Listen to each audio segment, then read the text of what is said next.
When we last left off, the Republic and Sith Empire had just wrapped up the Revanite crisis and were back at war with one another.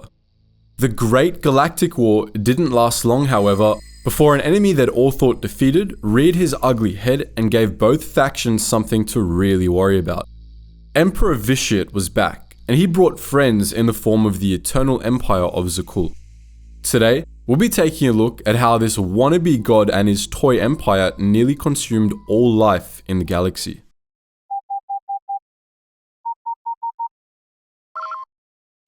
Attention, Sergeant on deck! If you recall from our last video, Emperor Vitiate had been defeated at the Hero of Tython, much to the relief of pretty much everyone. Later, when Revan tried to resurrect him, the galaxy went, "Oh hell nah," and did their best to stop him. At the time, however, it wasn't really clear what the Emperor's true status was. Vitiate, it turns out, didn't take long to clarify. In 3636 BBY, the Republic and Sith Empire was squabbling over the Imperial world of Ziost. The Empire was there because, well, they owned the place, and the Republic was there because they'd heard rumors the Emperor was sniffing around. SIS agents and the Sixth Line, a zealot sect of Jedi, had infiltrated the world to look for clues, thus setting the stage for Vitiate's return.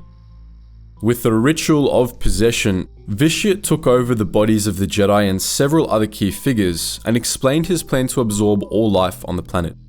In the end, he succeeded, draining every living being dry save for a few that managed to escape. Ziost was dead. Long live the Emperor. So, where had Vitiate been? Well, it turns out the person known as Vitiate wasn't quite what he seemed. The Emperor had begun life as a Sith pureblood hundreds of years ago. Back then, he had been known as Tenebrae, and he hungered for power. Using a Sith ritual, much like the one he later deployed on Ziost, he had absorbed all life on his homeworld Nathema. He used his life force to stay alive long past his lifespan. When the body he was in died or decayed, he could move his soul into another body and carry on. That's how he survived the attack during the Cold War. His body died, but he moved on to another one, and this dapper-looking fellow was Valkorion. Valkorion now found himself bored with his Sith Empire. It was a failure in his eyes, and so he left it behind to find a new toy to play with. That toy was the eternal empire of Zakuul, and he was its emperor, with a wife and 3 kids. While the Republic and Sith Empire were busy fighting each other, the Eternal Fleet came out of nowhere, raided their worlds, and retreated back into wild space.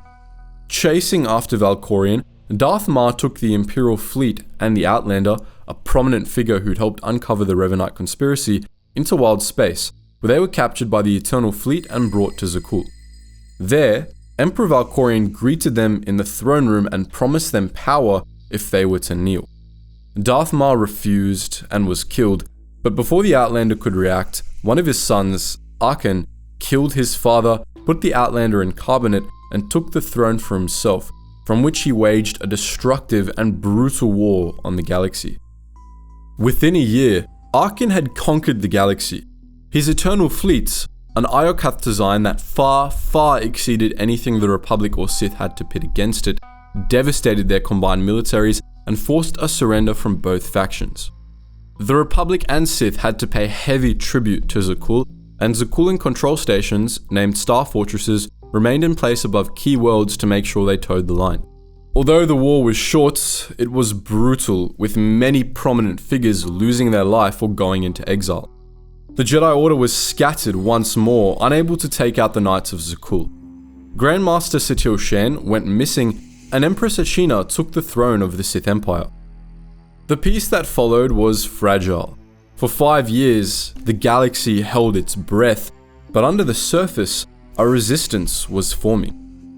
Lana Beniko and Theron Shan, the 2 people instrumental in uncovering the Revanite conspiracy, formed an alliance. This alliance gathered people from all corners of the galaxy, Empire, Republic, and unaffiliated worlds, to bring down their Zakuulan overlords. With some effort, they rescued the Outlander, who became the Alliance commander. Things got messy when they realized Valkorion was living in the Outlander's head. But let's back up a step once again. We talked about the Emperor and his family. First, there was Valkorion, who married a Zakuulan woman named Senya Teral. She gave birth to 2 twin boys, Thexan and Arkan, and 1 girl, Valen. Things didn't go well. Valen was born with incredible force abilities, but she was a bit of a sociopath, so they had her shipped out to a weird cult on Nathema to gain control of her, but she doesn't exactly return sane. Meanwhile, Thexan was killed, and his brother never quite forgave their father. Later, when Senya saw what Valkorion was doing, she broke up with him and left her family. So, at this point of the story, we have 1 ghost emperor in the Outlander's skull, a bitter emperor's son, and his crazy sister. Cool? Cool. So, with Arkan in charge, the Alliance began work on bringing him and his empire down. They tasked themselves with recruiting allies to their cause, sabotaging key Zakuulan assets, helping out distressed territories, destroying star fortresses, and so on. Things seemed to be going well, but on one instance, Arkan accepted the Outlander and dealt them a fatal blow. Thanks to Valkorion, they got better. All in all, Valkorion was helpful in a sick, twisted way. His goal had been to possess the Outlander, use them to take down his kids, then possess him fully and live his best life. The Outlander was aware of his end goal, but they didn't know what to really do about it, so at first, they focused on taking down Zakuul. But the Force was their ally and guided them to an exiled Satil Shan and Darth Ma, who had teamed up and spent the last 5 years philosophizing. They taught the Outlander a new outlook on the Force that would enable them to fight Arkan head-on. Eventually, the conflict escalated and they were able to take Arkan down. Before he could be captured, however, he was rescued by his mother Senya Teral. This left his insane sister Valen on the throne, who wasn't so much interested in ruling as she was in burning everything down. It took another several months to be able to bring her down, following which the Alliance had to deal with the Eternal Fleet, which was entirely automated and went rogue after Valen's fall, commencing bombardments of key worlds across the galaxy. The Outlander brought a stop to this by claiming the Eternal Throne, bringing the fleet under the control of the Alliance. Following this, the Alliance became the Eternal Alliance, a fully fledged galactic superpower that mediated between the Republic and Sith Empire. This state of affairs didn't last long, however. The true nature of the Eternal Fleet is a complicated topic for another day, but suffice to say that a conflict on Iokarth essentially wiped it out, crippling the Eternal Alliance, which essentially merged back into the Republic. With the effective end of the Eternal Alliance, it wasn't long before a Third Galactic War broke out between the Republic and Sith Empire. The Sith, truth be told, had been planning a resumption of hostilities ever since the formation of the Eternal Alliance.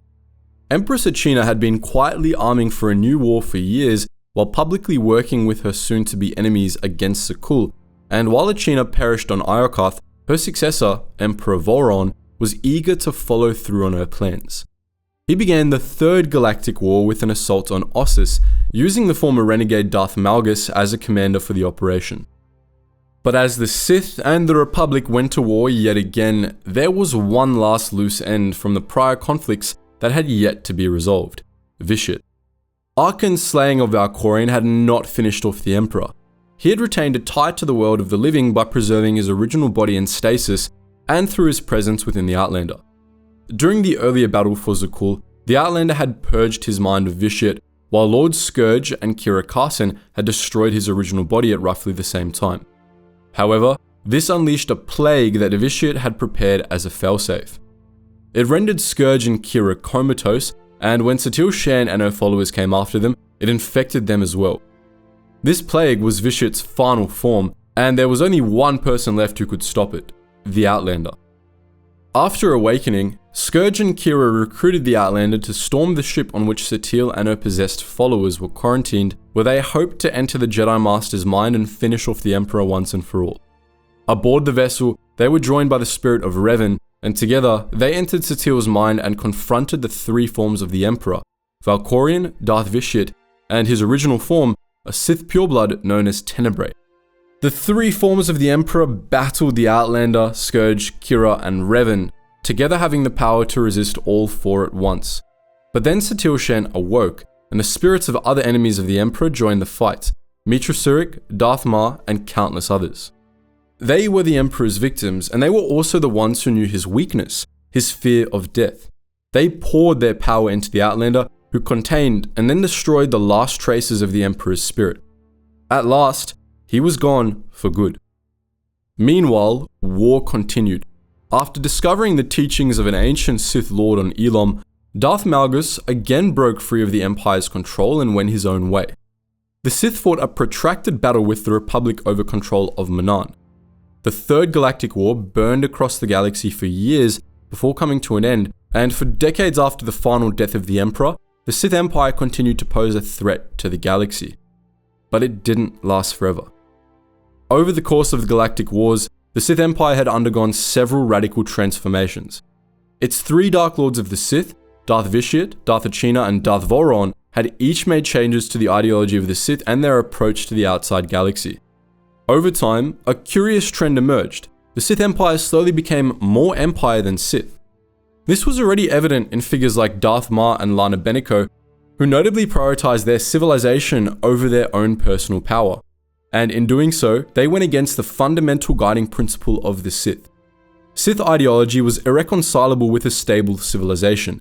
The constant struggle for ultimate power precluded the martial unity that empires require. For all prior Sith empires, their Sith ideology ultimately led to schisms and collapse. For the true Sith Empire, however, the opposite occurred. In a bid to keep the Empire stable, the Sith gradually diluted their own ideology to the point where some of the Empire's greatest Sith Lords found common ground with the Jedi. Within a century of the start of the Third Galactic War, the Sith Empire fragmented and was eventually destroyed completely. With it died the Sith purebloods, who went completely extinct as a species within years of its final fall. A few great Sith Lords arose during the Empire's final years, and in the time after its collapse. The last of them was Darth Dessalius, a Padawan Jedi Master who became the Dark Lord of the Sith sometime after 3500 BBY. Darth Dessalius fought his own brutal war with the Republic and the Jedi, leading an army of dark side acolytes. According to legend, he and his followers were said to have slain 2,000 Jedi in battle. But Dessalius too was eventually killed, though it was said to have taken the whole Jedi Council to bring him down. The Sith all but died with him. Darth Dessalius was the last Dark Lord of the Sith for over 1,000 years. With his death and the final fall of the Sith Empire, the time of the old Sith Wars ended, and the line of the Dark Lords of the Sith, which had been maintained from the time of Ajunta Pal all the way to the days of Darth Dessalius, was broken. The Jedi believed the Sith to be completely extinct, but this wasn't exactly true.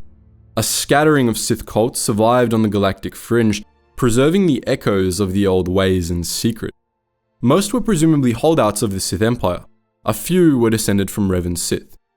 It was said that a single Sith Lord had survived too, the disciple of a long line of Sith that had been started by a follower of the Sith Triumvirate. This line continued for over 1,000 years, until the time came for a new Dark Lord to arise and revive the Sith. But that's a story for another time, namely when we release the next chapter in the history of the Sith. But what do you think? Which of the three Sith Emperors do you think was the greatest? Let us know your thoughts in the comments section below. And as always guys, thank you so much for watching, and I hope to see you in the next installment of the series.